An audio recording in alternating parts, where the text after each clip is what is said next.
Hey guys, welcome back to my channel AR anime world. I hope आप सभी लोग बहुत अच्छे होंगे। और आज मैं एक्सप्लेन करने जा रहा हूँ बुक ऑफ एस्पर का एपिसोड 458। और अगर आपने इसका पिछला पार्ट नहीं देखा तो मेरे चैनल पे जाओ और देखो जाके। तो अब बिना किसी देरी के वीडियो को स्टार्ट करते हैं। और हाँ, एक मिनट, पिछले वीडियो में थोड़ी सी गलती हुई थी। मैंने पिछले वीडियो में देखा था कि जो जू फैन है वो माफ कर देता है गैंगर को, बट यूयर को नहीं करता है क्योंकि यूयर ने उसको थप्पड़ मारा। जू फैन के बारे में बहुत ज्यादा उल्टा सीधा बोला था। जो यूलिंग होती है वो इन दोनों को समझाती है कि जू फैन ने कुछ भी नहीं किया था, ये सब कुछ हुमियर ने किया था और जूफेन ने तो उल्टा तुम्हें बचाया है।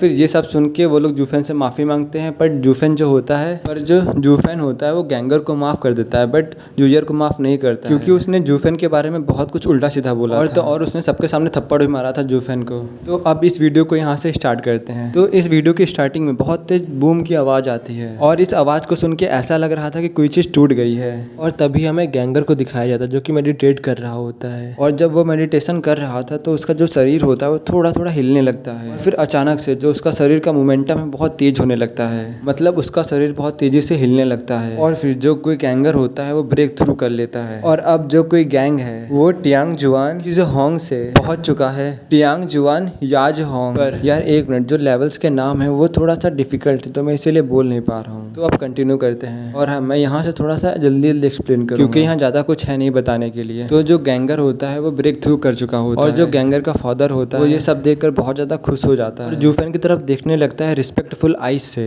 और क्विलिंग दोबारा से कहता है उसने बिल्कुल भी नहीं सोचा था कि उसका बेटा गैंगर उस मेडिसिन को लेने के बाद और थोड़ी देर मेडिटेट करने के बाद जो उसका बेटा है वो ब्रेक थ्रू कर जाएगा। और फिर हमें दोबारा से इस पिल की क्वालिटीज के बारे में बताया जाता है। जो सिपिंग लिंगडेन पिल होती है वो फिजिक को ट्रांसफॉर्म करने में मदद करती है और तुम इस पिल को लेने के बाद अपनी कल्टीवेशन को भी इम्प्रूव कर सकते हो प्रैक्टिस करके। और ऐसे ही इसके बारे में थोड़ी बहुत और इन्फॉर्मेशन बताई जाती है, वो कुछ जरूरी नहीं जानना, तो मैं उसको स्किप कर रहा हूँ। और फिर हमें कोई गैंग को दिखाया जाता है। उसने जैसे ही ब्रेक थ्रू किया था तभी वो तुरंत अपने बेड से जंप मारता है और बिना कुछ कहे जू फैन के सामने आके अपने नी डाउन कर लेता है, मतलब अपने घुटनों के बल जू फैन के सामने बैठ जाता है और जू फैन के सामने अपने सर को 3 बार झुकाता है। जो गैंगर था वो पहले भी अपने सर को झुका चुका है जू फैन के सामने, पर तब उसने अपने फादर के कहने पर किया था ये सब कुछ, पर अब वो अपने मन से कर रहा है। और वो जू फैन के लिए बहुत ही ज्यादा ग्रेटफुल था जो कुछ भी जू फैन ने उसके लिए किया है। और गैंगर को ऐसा फील हो रहा था उस पिल को लेने के बाद जैसे कि उसका दोबारा से जन्म हो गया है। ऐसा लग रहा था कि वो दोबारा से रिबॉर्न हो गया है। और गैंगर को ऐसा फील हो रहा था कि जो उसकी बॉडी है वो पूरी तरह से प्योर हो गई और जो उसकी वेन्स है वो समुद्र की तरह बह रही हैं। और उसे बहुत ही ज्यादा अच्छा महसूस हो रहा था। और अगर देखा जाए उसने सिर्फ अपना एक लेवल कल्टीवेशन का इम्प्रूव किया है,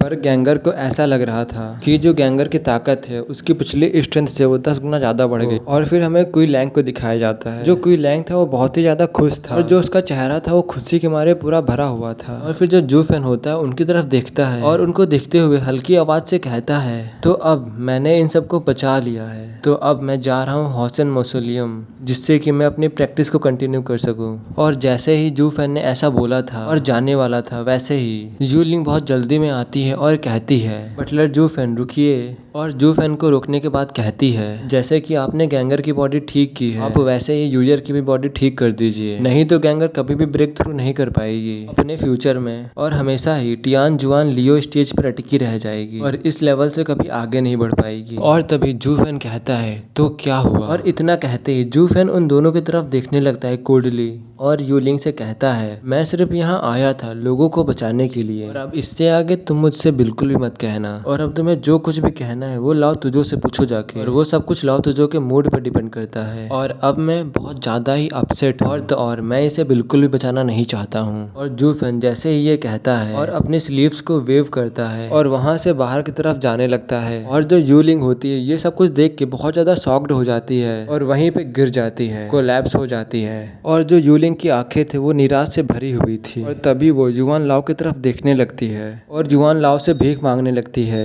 युआन लाओ से कहती है, प्लीज आप जू फैन से कुछ बोलो। और जो युआन लाओ होता है उसकी तरफ देखता है और अपने सर को धीरे से हिलाता है। जो युआन लाओ थे वो ये कहना चाह रहे थे कि अब वो कुछ भी नहीं कर सकते हैं। और युआन लाओ यूलिंग से कहते हैं, जो जू फैन है वो तुम दोनों से गुस्सा हो चुका है और जू फैन को क्या करना होता है उसे पता होता है और अब वो इतनी आसानी से माउंटेन से नहीं आएंगे और अब सिर्फ एक ही चांस है, बट इस टाइम तुम्हें बहुत ज्यादा केयरफुल रहना पड़ेगा। और इतना कहने के बाद ही हमें चारों घोस्ट के बारे में बताया जाता है। जो वो चारों डीमंस होते हैं, वो चारों डीमन यहाँ पर जो भी कुछ कुछ हुआ होता है वो सब देखने के बाद हंसने लगते हैं। और जो एविल डीमन होता है वो बहुत जोरों से हंसते हुए कहता है, मैंने तुम दोनों से पहले ही कहा था। जो जू फैन है वो बहुत ज्यादा स्मॉल माइंडेड है, और तो और तुमने उसके ओल्ड मैन को ऑफेंड करने की कोशिश की है और अब तुम लोग अपवित्र हो। और जो यूलिंग थी ये सब सुनने के बाद वो करवाहट भरी स्माइल देती है और उसको देखने से ऐसा लग रहा था कि वो एकदम सदमे में थी। एक मिनट, मैं यहाँ पर थोड़ा सा फास्ट एक्सप्लेन करूंगा। तो जो जू फैन होता है वहां से चला गया होता है, और जो यूलिंग होती है, सॉरी जो यूयर होती है, जिस तरफ से जू फैन जा रहा होता है उसी तरफ देख रही होती है। और जो यूयर थी वो अभी भी ट्रैश होती है, अभी भी अच्छे से कल्टीवेट नहीं कर सकती है। वो बच तो गई है पर अभी भी ट्रैश है।